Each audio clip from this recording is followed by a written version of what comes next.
सोनम वांगचुक, जिन्हें कोई रैंचो के नाम से जानता है, तो कोई वांगडू के नाम से, नहीं तो साइंटिस्ट, नहीं तो एक एजुकेशन रिफॉर्म।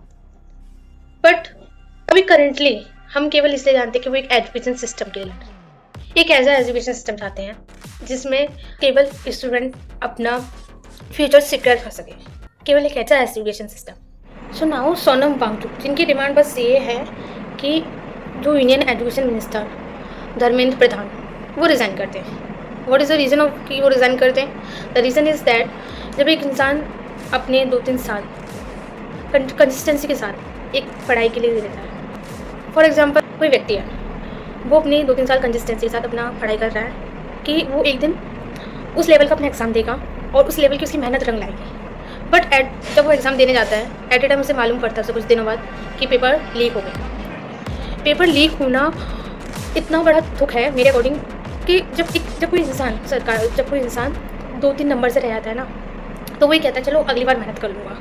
बट जब पेपर लीक होता है तो उसे यही नहीं मालूम कि उसका जो उसने एग्ज़ाम दिया है वो किस लेवल पे दे के आया है। एक मतलब वो एज्यूम नहीं कर सकता कि वो पास है, फेल है, कुछ नहीं है, बस पेपर लीक हो गया है, देन वो दोबारा देना पड़ेगा। ऐसा एजुकेशन सिस्टम जो कि एक फ्यूचर की बच्चों के उज्जवल भविष्य के लिए काम कर रहा है, वही उज्जवल भविष्य शायद अंधेरे में जा रहा है। इसके लिए मुझे नहीं लगता कि जो मांग रखी गई है वो गलत है। आई नो कि education minister is not a cup of T, वो एक बहुत बड़ा पद है, पर उस पद की गरिमा बनाने के लिए तो धर्मेंद्र प्रधान जी को थोड़ा सोचना चाहिए। इवन आप चलो कोई गलती करता है तो अपनी गलती एक्सेप्ट करता है, वो एक्सेप्ट तो छोड़ो, आप बात नहीं करना चाह रहे हो उस बात पे। अब जिस सोनम वांगचुक का 18 जुलाई की बात है, सुबह के टाइम पे उनको ज़बरदस्ती पुलिस एंड डॉक्टर द्वारा ले आया जा रहा है और एडमिट कर दिया है सफदरजंग हॉस्पिटल में। एक तरह से मुझे लगता है सही है, पर एक तरफ लगता है कि गलत है, क्योंकि आप किसी इंसान की बिना परमिशन के आप ऐसा कर रहे हो, that is not a good.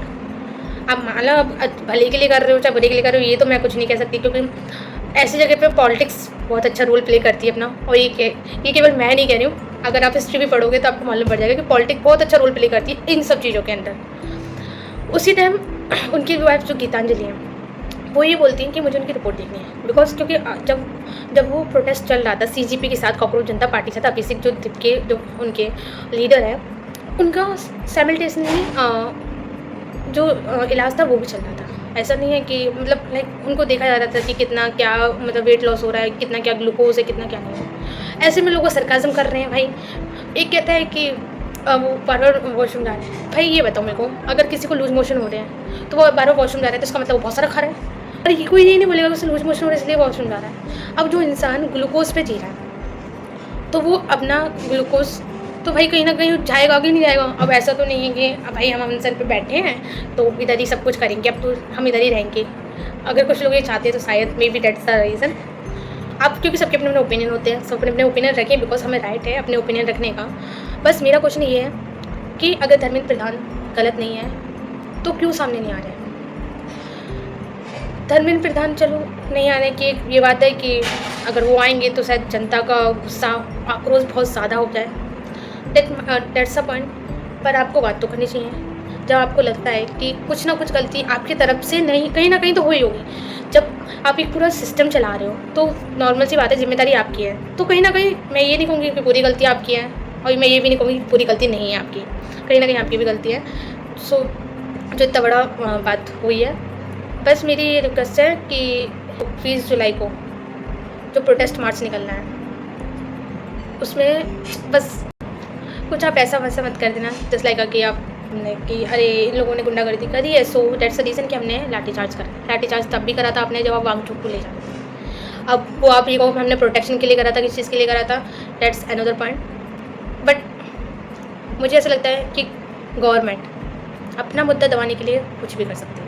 But मैं चाहती हूँ कि जो सोनम वांगचुक है वो ठीक रहे, ताकि आगे अपना जो हमारे लिए जो लड़ रहे हैं उसके लिए सबसे पहले बहुत बहुत बहुत बहुत शुक्रिया उन सीजीपी लीडर को भी जो एजुकेशन सिस्टम के लिए खड़े हुए हैं, सोनम वांगचुक को भी, और उन अन्य लोगों को जो एक एजुकेशन सिस्टम को अच्छा करने के लिए खड़े हुए हैं। एजुकेशन से क्या हो जाएगा?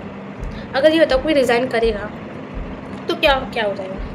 आप मुझे बताइए, अगर कोई रिज़ाइन करेगा तो क्या हो जाएगा, क्या नहीं होगा। अगर उस पद से रिज़ाइन जाएगा तो आगे एजुकेशन मिनिस्टर का जो भी इंसान ये पद संभालेगा, उसे कहीं न कहीं ये डर तो रहेगा कि अगर कुछ बात हुई तो ये जितनी भी यूथ है, जितनी भी जनता है, ये सब एक हो जाएंगी। ये सब एक हो जाएंगी तो मेरा यहाँ पे ठहरना मुश्किल हो जाएगा। इसलिए रिज़ाइन चाहते हैं कि आगे कभी गलती ना हो, आगे कभी ऐसा कोई मुद्दा निकल के ना आए। अब मैं ये नहीं कहूँगी कि पूरा नहीं निकल के आएगा, पर कहीं न कहीं थोड़ा कहीं न कहीं कम होगा। और जैसे कि उनकी वाइफ़ सोनम वांगचुक की गीतांजलि ने कहा कि इनको पूरी रिपोर्ट ना दे दें, तो ये कहीं न कहीं एक मेरे अकॉर्डिंग कोई थोड़ी डर की बात तो है कि आप उसको पूरा ट्रांसपेरेंसी के साथ आप उसको पूरा शो नहीं कर रहे हो। अच्छा, तो हमने माना कि आपने अच्छा करा कि आप लेके गए सोनम वांगचुक की हेल्थ की वजह से, बट कम से कम उनको रिपोर्ट शो करो, आप उनकी इन्फॉर्मेशन शेयर करो, बिकॉज़ उनको तो हक है भाई, उनकी वाइफ़ है, नॉर्मल सी बात है, गीतांजलि उनकी वाइफ़ है, तो उन्हें हर एक चीज़ की इन्फॉर्मेशन उनके पास होनी चाहिए कि क्या चल रहा है, क्या नहीं चल रहा है। बाय द वे, सबको मेरी तरफ से बहुत सपोर्ट है कि आप हमारे लिए खड़े हुए हो, एक ऐसे एजुकेशन सिस्टम को सही करने के लिए खड़े हुए हो जो शायद कोई एक इंसान के हक में, अगर कोई एक इंसान खड़ा होता तो शायद कहीं न कहीं मुद्दा दब जाता, पर जो आप प्रोटेस्ट कर रहे हो उसके लिए बहुत शुक्रिया। बाकी ये कहना चाहूँगी, आप इन मुद्दों को प्लीज़ राजनीति से ना जोड़ें, क्योंकि राजनीतिक मुद्दा नहीं है, ये एक उज्ज्वल भविष्य का मुद्दा है जो कि उन स्टूडेंट्स के लिए लड़ा जा रहा है जो स्टूडेंट अपनी जान लगा देते हैं अपने लिए कि वो इस एग्ज़ाम को पास करेंगे तो ड्रीम को पूरा करेंगे। तो कृपया करके प्लीज़ उनकी इच्छाओं से मत खेलिए, जो उनके सपने हैं प्लीज़ उनसे ना खेलें, क्योंकि एक उम्मीद टूटने का दुख कहीं ज़्यादा होता है। In the last, thank you so much कि आप लोग हेल्प कर रहे हो, बट उन लोगों को भी मैं कहना चाहूँगी प्लीज़ हर किसी चीज़ को राजनीति से जोड़ना अच्छी बातें हैं, क्योंकि नॉर्मल सी बात है, ये एजुकेशन सिस्टम के लिए लड़ा जा रहा है, तो आप एजुकेशन सिस्टम को भी सपोर्ट करें। ये फालतू की बातें हैं कि ये ऐसा हो रहा है, वैसा हो रहा है। और बाकी मैं मैं ये नहीं कहूँगी मैं इतनी समझदार हूँ कि मैं सही और गलत इतना अच्छे से मैं फ़र्क लूँ, क्योंकि पर मुझे जो दिख रहा है, जो मैंने नोटिस करा है, वो चीज़ मैंने बोली है। अगर कुछ गलत हो तो माफ़ कर देना, as a sister, as a behen मुझे माफ़ कर देना अगर कुछ मैंने गलत बोला हो। पर मुझे लगता है कि ये 30 जुलाई बहुत बड़ा कदम, बहुत बड़ा प्रोटेस्ट मार्च है उन स्टूडेंट के लिए, उन स्टूडेंट के फ्यूचर के लिए।